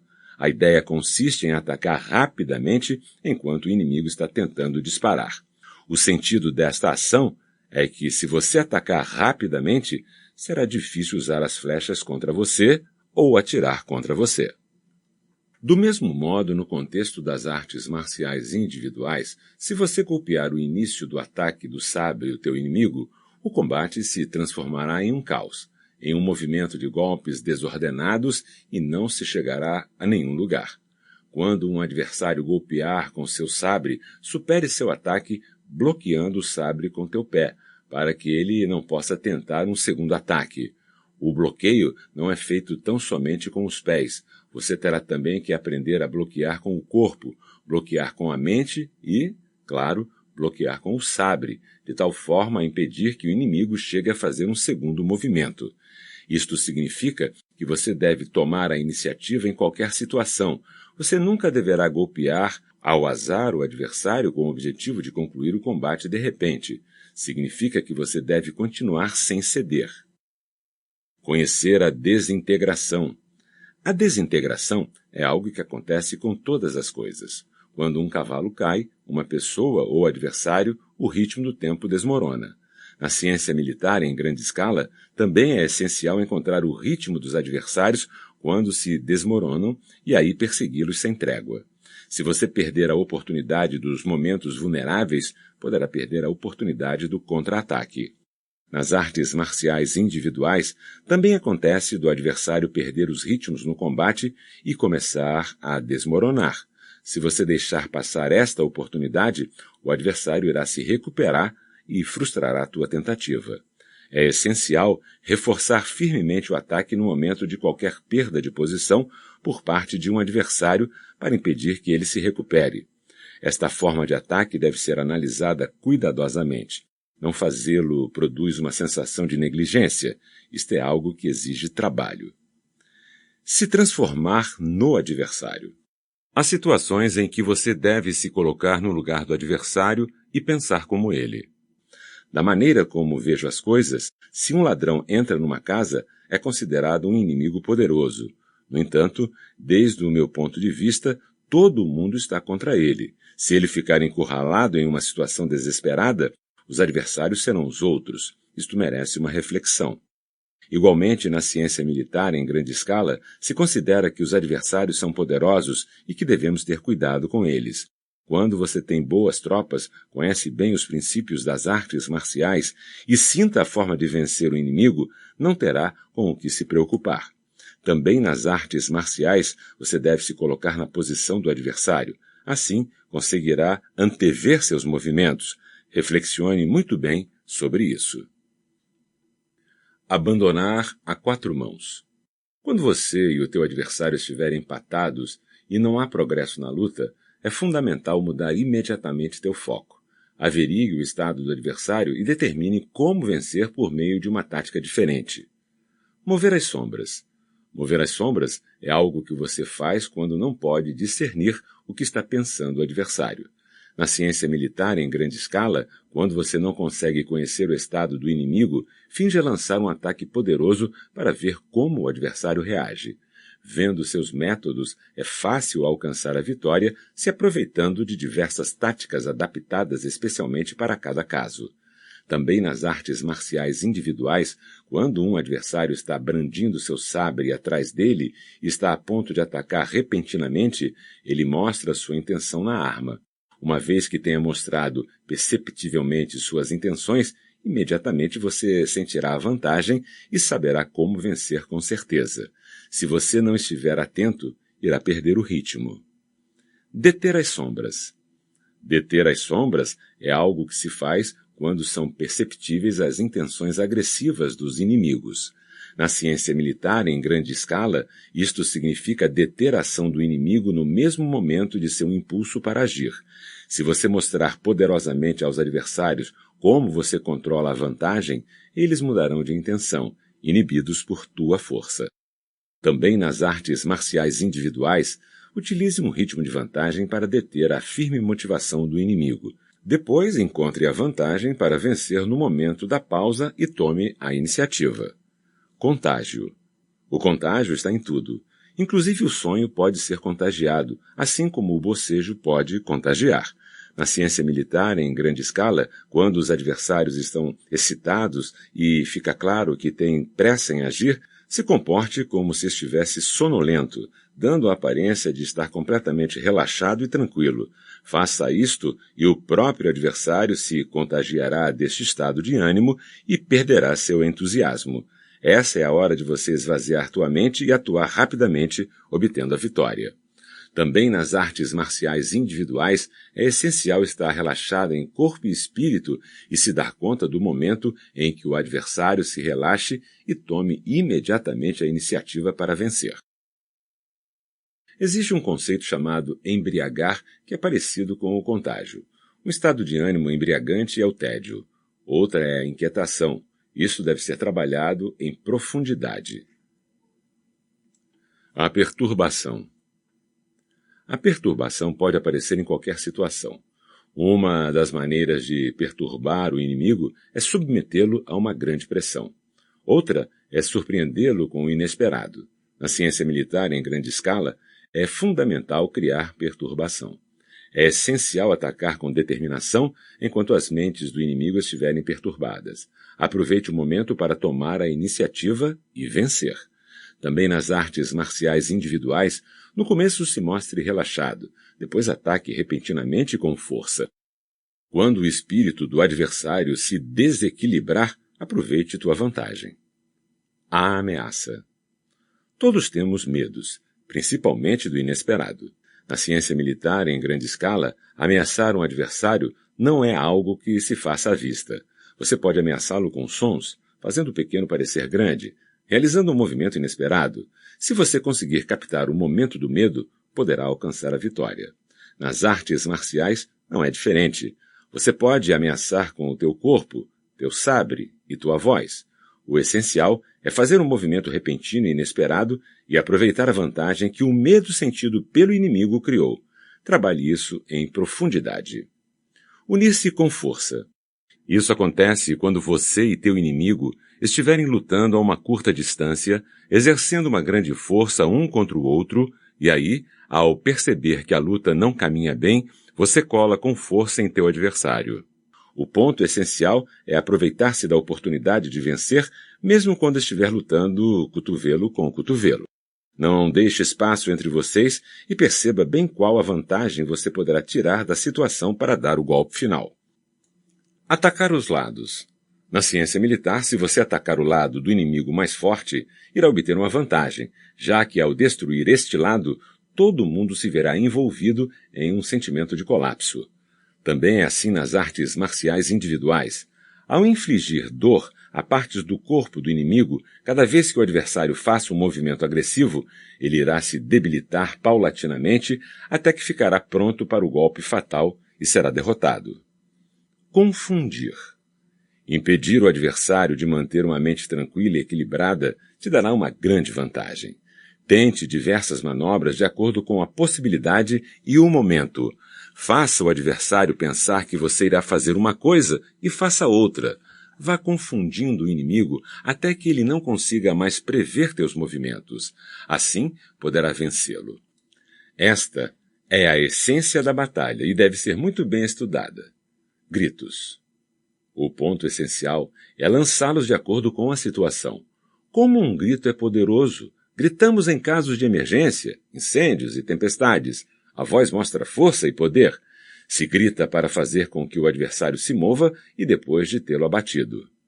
Misturar-se. Quando dois grupos estão frente a frente e teus adversários são fortes, ataque um de seus flancos e faça duas tropas se misturarem com as deles até que eles caiam. Depois, ataque outro flanco e faça a mesma coisa. No geral, a ideia consiste em atacar como um vento, em zigue-zague. Isso também pode ser feito contra um só adversário. Encontre o ritmo de teu inimigo. Faça um zigue-zague de esquerda para a direita a um ritmo adequado, observando-o para que o ataque seja eficaz.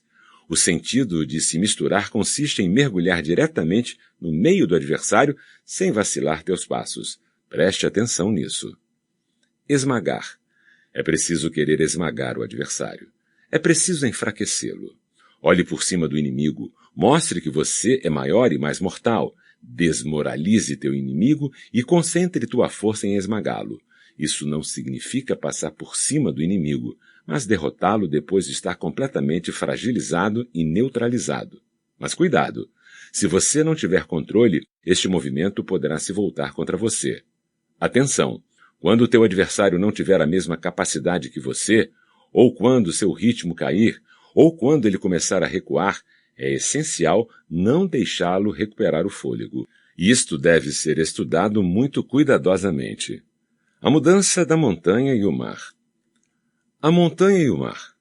Nos diz que é ruim insistir numa tática que não deu certo. Se da primeira vez sua tática de batalha falhar, desista dela. Mude suas táticas de maneira abrupta, fazendo sempre coisas diferentes. E se não funcionar, mude de novo. É preciso presença de espírito para agir como o mar, quando o inimigo é como uma montanha, e agir como uma montanha, quando o inimigo é como o mar. Isso exige uma profunda reflexão. A desmoralização. Quando estiver vencendo uma luta graças à tua habilidade nesta ciência, teu inimigo ainda poderá ter a ilusão de virar o jogo, e ainda que pareça já estar subjugado, por dentro se negará a reconhecer a derrota. Você precisa desmoralizá-lo neste caso. Isto significa que você precisará mudar tua atitude repentinamente para impedir que o inimigo siga mantendo esta ilusão. O principal é ver que o adversário se sinta derrotado no fundo da alma. É possível desmoralizar com armas ou com nosso corpo ou nosso espírito. Quando teu inimigo estiver completamente desmoralizado, já não lhe dê atenção, mas permaneça atento, porque enquanto os inimigos tiverem ambições, dificilmente irão se desmoronar. Renovar-se. Se no combate você perceber que está parado e não faz progressos, abandone teu estado de ânimo e comece a pensar com o teu coração em algo novo.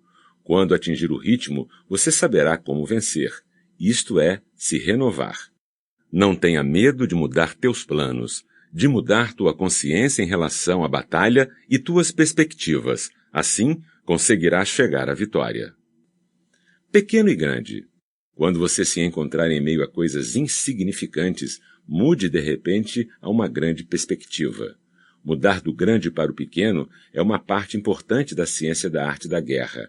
É essencial para os guerreiros conseguir isso, inclusive na rotina de nossa vida diária. Esta mentalidade é fundamental para a ciência militar em grande ou pequena escala. Temos que prestar atenção nisso com alguma consideração. O general conhece seus soldados. O método "um general conhece seus soldados" é praticado sempre em tempos de conflito depois de ter alcançado a maestria. Alcançando um grande poder de conhecimento das artes da guerra, comece a pensar nos adversários como se fossem teus próprios soldados, compreendendo que você deverá agir com eles de acordo com a tua vontade, e tente manipulá-los livremente. Você é o general, os adversários são as tropas. Isto exige muito trabalho. Soltar a alça. Soltar a alça tem vários significados. Tem o significado de vencer sem o sabre, também de fracassar sem o sabre. Os diversos significados não podem ser descritos, mas nos convidam a muito treinamento. Ser como um muro de pedra. Ser como um muro de pedra é quando um mestre das artes marciais se transforma num muro, inacessível a qualquer coisa e imóvel. Epílogo. O que está escrito anteriormente consiste totalmente em coisas que constantemente vêm ao espírito ao longo da prática da arte da esgrima da minha escola. Como estou escrevendo pela primeira vez, a ordem está um pouco comprometida e é difícil defini-la com detalhes. No entanto, estes escritos podem servir como linhas de orientação para as pessoas que queiram aprender esta ciência. Concentro-me nas artes marciais desde muito jovem, treinando minhas mãos e meu corpo para a maestria na esgrima e experimentando toda a classe de estado de espírito. O que vejo ao investigar outras escolas é que algumas são pretensiosas e outras levam a cabo finas manobras com suas mãos e ainda podem parecer boas para as pessoas, mas nelas não há um verdadeiro coração. Claro que poderia parecer que as pessoas estão treinando o corpo e a mente, inclusive quando estão praticando estas técnicas, mas se convertem em doentes do caminho de uma maneira crônica e difícil de sanar. Eles são a origem da decadência do caminho reto das artes marciais no mundo e de seu abandono. Para que a arte da esgrima seja uma ciência verdadeira, assim como para obter a vitória na batalha contra os inimigos, não se pode alterar muitos dos princípios descritos aqui. Quando você conseguir o poder do conhecimento de minha ciência militar e a ponha em prática de forma correta, não haverá dúvida de tua vitória.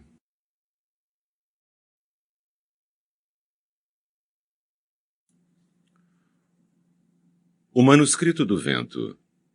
Para ser um mestre na ciência militar é necessário ter o conhecimento dos métodos das outras escolas. Neste manuscrito, escrevi sobre as escolas de artes marciais. Se você não conhecer as práticas das demais escolas, não poderá entender a prática de minha própria escola. O que vejo quando estudo outras artes marciais é que algumas escolas utilizam sabres grandes e se concentram no poder de seus movimentos. Algumas usam um sabre pequeno e largo, e também existem as que ensinam muitos movimentos com o sabre longo, chamando as posições do sabre de técnicas convencionais, e transmitem a ciência como um ensinamento interno. Neste manuscrito vou expor o fato de que nenhuma destas práticas te levará a um caminho autêntico, e assim você poderá distinguir o que é bom do que é ruim, o que é verdadeiro do que é falso. As outras escolas se converteram em teatros, se exibindo para viver, comercializando as artes marciais e, por consequência, não seguem no verdadeiro caminho. Além disso, a arte marcial é vista de forma limitada, como se dela fizesse parte apenas a esgrima. Você realmente acredita que já alcançou o conhecimento de como obter a vitória pelo simples fato de ter aprendido a empunhar um sabre longo? Esse não é um caminho seguro em nenhuma situação. Falo sobre cada uma das deficiências das outras escolas neste livro. Examine isto com cuidado e profundidade para chegar à compreensão das vantagens da minha escola dos dois sabres. O manejo dos sabres muito longos nas outras escolas. Algumas escolas são aficionadas aos sabres bem compridos. Desde o ponto de vista da minha arte marcial, as vejo como escolas frágeis.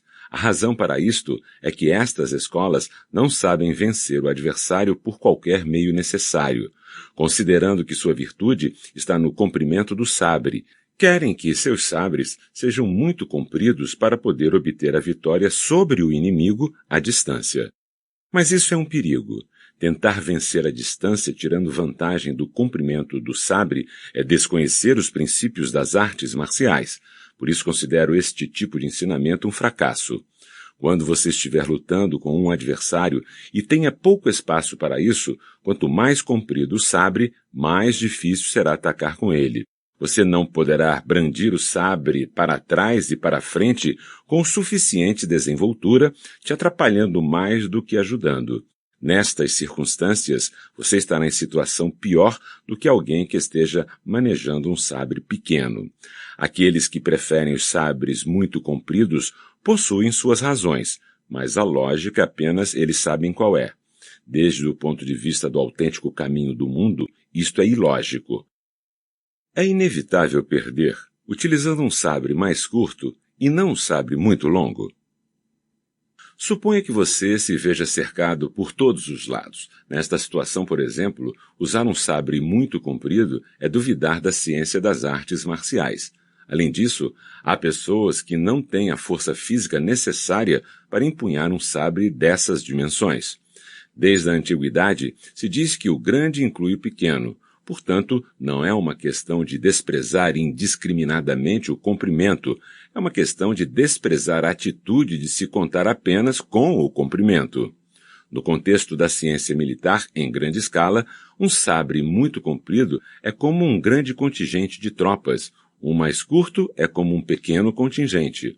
Por acaso, é impossível uma batalha entre um grande contingente e um pequeno? Temos muitos exemplos de vitórias dos pequenos sobre os grandes. Portanto, na minha escola, há um desprezo por essa atitude pequena e mesquinha. Isto é um convite para um criterioso estudo. Os golpes poderosos de sabre nas demais escolas. Não deveria existir uma distinção entre golpes fortes e golpes fracos de sabre. O movimento de um sabre feito com a intenção de o brandir com força é rude e é difícil vencer apenas com a brutalidade. Além disso, se você golpear com uma força desmedida quando for matar alguém, não terá êxito. Inclusive, quando estiver se exercitando contra um boneco ou outra coisa, é um erro tentar golpear muito forte de forma deliberada. Em um combate mortal, ninguém pensa em golpear de maneira mais fraca ou forte. A pessoa apenas pensa em matar o adversário. Se você golpear o sabre do outro com força, fazendo um movimento muito poderoso, as consequências serão negativas pelo excesso de força. Nesta situação, será teu sabre o que levará o maior impacto e será empurrado para trás. Você deve medir a força certa para a obtenção da vitória, e isso só é possível utilizando a razão. Na minha escola, não prestamos atenção a coisas que não sejam razoáveis. O pulo do gato é usar o conhecimento das artes marciais para obter a vitória a qualquer custo. Trabalhe isso com cuidado. O uso dos sabres pequenos nas outras escolas. Pensar em ganhar se servindo apenas de um sabre mais curto não é o verdadeiro caminho. As pessoas fortes podem manejar com facilidade um sabre comprido. Então, não há razão alguma para o uso indiscriminado de um sabre mais curto. A explicação para isto é que tanto as lanças quanto as alabardas também são usadas por causa de seu comprimento. A ideia de usar um sabre mais curto para arremeter contra um adversário e vencer no intervalo entre os movimentos de seu sabre está equivocada.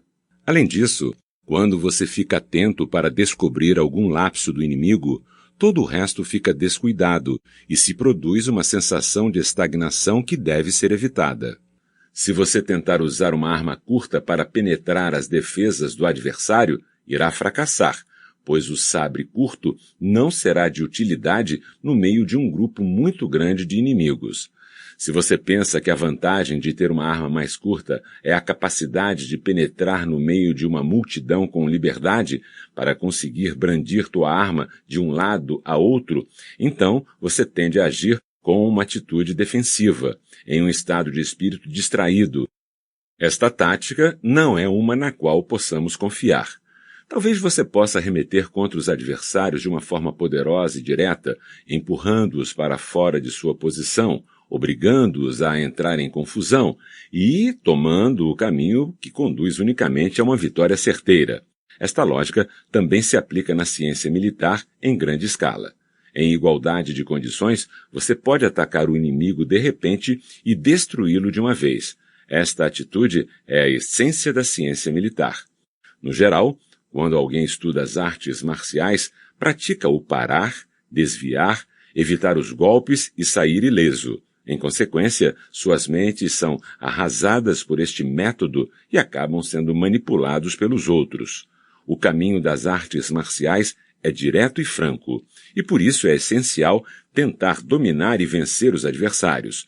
Todo o nosso treinamento deve ser focado nisso. Os golpes de sabre nas outras escolas. Quando se ensina um excessivo número de movimentos com o sabre, o objetivo é apenas a comercialização da arte e impressionar aos principiantes com o conhecimento de tantos movimentos. Esta atitude deve ser evitada na ciência militar. A razão disso é que é um equívoco pensar que existem várias técnicas para bater um adversário. Não existem diferentes técnicas no mundo. Seja ou não um especialista, não existem muitas formas de golpear e reduzir um inimigo. Sim, existem variantes, mas essas se limitam a apunhalar e esfaquear. Para começar, já que o objetivo é matar, não há nenhuma razão para que existam muitas formas de fazê-lo. Assim, dependendo da situação, conforme as circunstâncias, nos casos em que você se depara com um obstáculo, é necessário saber as 5 posições para achar uma maneira de empunhar o sabre sem ficar bloqueado. Acrescentar qualquer outra coisa, como cortar pela metade um inimigo com apenas um giro de mãos ou de corpo, não é o verdadeiro caminho. Não é possível cortar alguém pela metade depois de um giro ou flexão. Então, estas técnicas ensinadas serão inúteis. Na minha ciência militar, é essencial que o aspecto físico e o estado de espírito sejam simples e diretos, para obter a vitória por meio da tensão e da perturbação causadas ao inimigo, que farão com que ele se desconcentre. Preste bastante atenção nisso. As posições do sabre nas outras escolas. É errado se concentrar apenas na posição de guarda do sabre. Esta posição só deve ser adotada quando não houver adversários. A razão para isto é que estabelecer normas a partir de costumes ou de regras gerais não é factível no transcurso de um combate real quando perseguimos a vitória. O objetivo é lutar para pôr o adversário em uma situação de desvantagem. Qualquer que seja o ponto de referência, a adoção de uma posição de guarda tem o sentido de fazer uso da imobilidade. Guardar um castelo ou formar uma linha de batalha em uma posição defensiva tem o objetivo de não se manter forte e não ser afetado nem quando for atacado. No transcurso da luta pela vitória por meio da ciência militar, o objetivo é se concentrar em tomar a iniciativa primeiro. Trabalhe isto em profundidade. No transcurso da luta pela vitória graças à ciência militar, você vencerá desfazendo as defesas dos demais, fazendo movimentos inesperados pelos adversários, confundindo os inimigos, os irritando e assustando, e sentindo o padrão do ritmo caótico deles para alcançar a vitória. Portanto, há um desprezo pela atitude defensiva que se preocupa apenas com as posições de guarda. Por isso, na minha ciência, existe o que chamamos de ter uma posição de guarda sem ter, que significa que devemos ter uma posição defensiva sem estar na defensiva. Também na ciência militar em grande escala, as principais preocupações para uma batalha equilibrada devem ser aprender a calcular o número de tropas que o adversário tem, se dar conta de como é o campo de batalha, conhecer o estado de tuas próprias tropas, pôr em ordem tuas melhores qualidades, uni-las e depois começar a luta. Há uma preocupação totalmente diferente quando somos atacados primeiro, com o objetivo de manejar suficientemente bem um sabre para parar os golpes dos adversários. Devemos pegar as lanças e alabardas e fincá-las no chão como uma paliçada. O foco dos olhos nas outras escolas. O foco dos olhos depende da escola. Há quem fixe seus olhos no sabre do inimigo, e quem os fixa em suas mãos. Também existem os que fixam os olhos nos rostos dos adversários, e existem os que fixam nos pés e etc. Quando você tentar fixar os olhos em algum ponto em particular, pode acontecer uma distração e isto pode se converter em uma desgraça. As pessoas que jogam bola talvez não mantenham seus olhos nela, porque quando alguém é bom em algo, não é necessário olhar o tempo todo. Igualmente nas artes dos malabaristas, quando eles têm prática nas técnicas, podem equilibrar uma porta no nariz e fazer malabarismo com vários sabres de uma só vez. Tudo isso sem olhar. Como praticam todo o tempo, tudo acontece de forma espontânea. Também no contexto da ciência das artes marciais, quando você se familiariza com cada um dos adversários, pode perceber o grau de seriedade de seu oponente e será capaz de praticar a ciência com eficácia. Poderá, inclusive, ver a distância e velocidade de um sabre. Falando de maneira geral, o verdadeiro foco dos olhos só iremos encontrar no coração e na mente das pessoas implicadas. Das duas formas de percepção, observar e ver, o olho que observa é mais forte. É o que percebe o coração e a mente do inimigo, vê o estado da situação, centra o foco de forma ampla e se concentra para alcançar a vitória com precisão. Se trate de ciência militar a grande ou pequena escala, não pode haver foco de atenção estreita na visão. Como já descrevi, se teu foco de atenção for excessivamente estreito, irá esquecer os assuntos mais amplos e importantes e ficará confuso, deixando que a vitória escape de tuas mãos. Reflita sobre isso. A posição e movimento dos pés nas outras escolas. Existem várias formas de dar passos rápidos, como as que conhecemos como o passo flutuante, passo saltador, passo elástico, passo forte, passo de corvo, etc. Do ponto de vista da minha arte marcial, todos estes me parecem ineficazes. Não gosto do passo flutuante porque ele é inseguro e na batalha você deve estar o mais firme possível. Não gosto do passo saltador porque existe uma excitação no salto e um sentimento de obsessão em saltar. E já que nunca existe uma razão para saltar uma e outra vez, este passo é muito ruim. Também o passo elástico é ineficaz, porque existe a sensação do rebote. Já o passo forte é uma posição muito passiva e especialmente censurável. Além destes, também existem os passos rápidos, como o do corvo. Mas, muitas vezes, você terá que combater em pântanos, ou montanhas, ou rios, ou planícies, ou lugares estreitos, e dependendo do lugar, você se encontrará em situações nas quais é impossível saltar, dar passos elásticos ou rápidos. Na minha arte marcial, não existe nenhuma mudança na forma de mover os pés. É como andar por um caminho de forma habitual, seguindo o ritmo do adversário, encontrando a posição física correta para as situações de aceleração e de calma, a marcha deve ser ordenada, sem erros, sem excessos.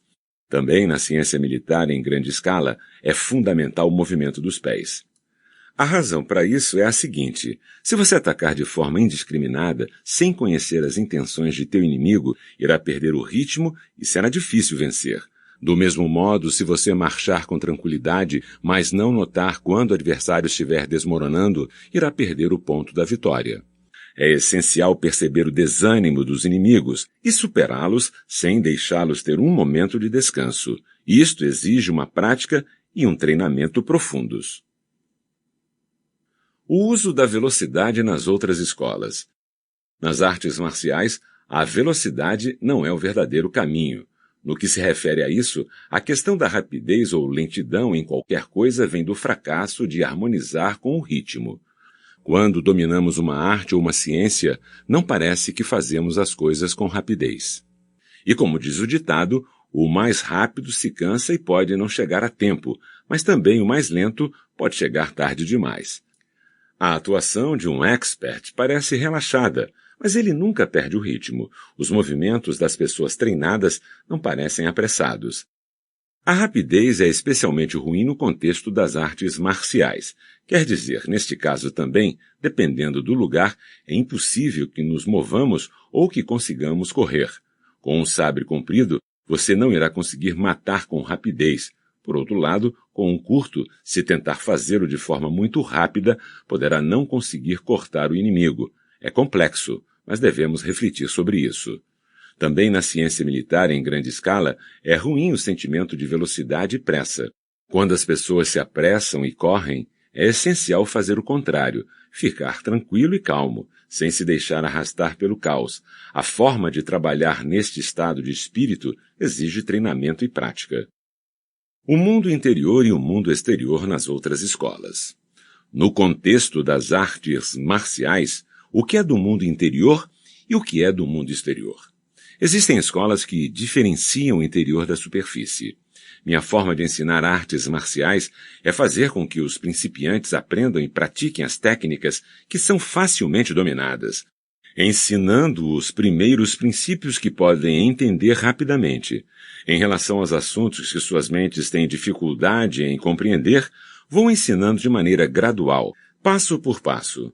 Por isso, já que geralmente os faço aprender as coisas que têm relevância real para dominar esta arte, não existe, então, distinção entre o interior, o exterior ou superfície. Assim acontece no mundo. Quando você se encontrar nas montanhas e quiser ir mais longe, terá de sair das montanhas e empreender o caminho. Em qualquer arte ou ciência, há o que é apropriado, manter em segredo ou em reserva, e o que pode ser aberto para os outros. Ao transmitir minha ciência, não me preocupo com deveres ou castigos. Observar o poder intelectual dos estudantes, ensinar um caminho reto, fazer com que abandonem os aspectos ruins das 5 ou 6 formas de artes marciais, de maneira que entrem naturalmente na ciência autêntica dos guerreiros, fazer com que suas mentes se libertem da dúvida. Este é o caminho no qual ensino as artes marciais. Uma prática e treino profundos são necessários. Epílogo. No manuscrito do Vento falo sobre os princípios gerais das artes marciais nas outras escolas. Outros poderiam achar imprescindível a descrição detalhada de cada uma, desde seu início até sua tradição interna, mas não dou muita importância a isso, nem a dizer seus nomes, nem qual é o segredo concreto de cada uma. Nada disso é importante porque os ensinamentos de cada escola são recebidos de forma diferente por cada pessoa, dependendo de seu estado psíquico e de espírito. Assim, na mesma escola, vamos encontrar leves diferenças de compreensão. Portanto, pensando na posteridade, decidi não mencionar as escolas concretas às quais me refiro. Do ponto de vista do caminho correto para o mundo e da razão humana, as preferências por sabres compridos ou curtos, ou a preferência pela força, ou pela forma de empunhar, são inúteis. Portanto, apesar de não revelar como tradição interna ou de iniciação de uma ou outra escola, todos devem saber sobre elas.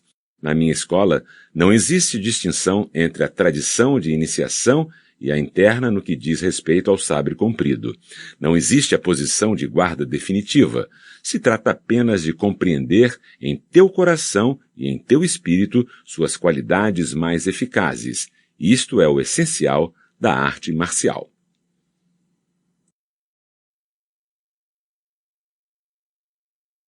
O manuscrito do vazio ou nada. Ao escrever sobre a ciência das artes marciais da Escola dos Dois Sabres, no manuscrito do vazio, o significado de vazio consiste em que existe o reino em que nada existe, ou não pode ser conhecido, ou se vê como vazio. Claro, o vazio não existe. Conhece-se a não existência quando se sabe que a existência é o vazio. Quando as pessoas não entendem algo, consideram de maneira equivocada de que isso é o vazio. Mas não é o vazio real, é uma ilusão. Também no contexto das artes marciais, quando seguimos o caminho do guerreiro, não conhecer as leis deste não significa o vazio. Ao estar confuso, pode alguém chamar a isso de estado de vazio desesperado, mas não é um vazio real. Os guerreiros aprendem com precisão a ciência militar e continuam praticando diligentemente as técnicas das artes marciais. A forma com que os guerreiros as praticam não é obscura. Sem nenhuma confusão de espírito, sem relaxar em momento algum, polindo a mente e a atenção, afiando o olho que observa e o olho que vê, você chega ao vazio real como o estado em que não há escuridão e as nuvens da confusão tenham desaparecido. Enquanto você não conhecer o caminho autêntico, seja no budismo ou nos assuntos mundanos, todo mundo pensa que seu caminho é seguro e é algo bom. Mas desde o ponto de vista do caminho correto do espírito, comparado com as pautas sociais gerais, as pessoas se afastam do verdadeiro caminho por desvios pessoais de sua mente e desvios individuais de sua visão. Conhecendo isto, pronunciando essencialmente palavras honradas, tomando o espírito real como o caminho, praticando as artes marciais no sentido mais amplo, pensando corretamente, claramente, compreensivamente e tomando o vazio como caminho, você poderá ver o caminho como o perfeito vazio. Reflita sobre o que digo a seguir. No vazio há bem, mas não há mal. A sabedoria existe, a lógica existe, mas a mente está vazia. 12 de maio de 1645. Obrigado por escutar.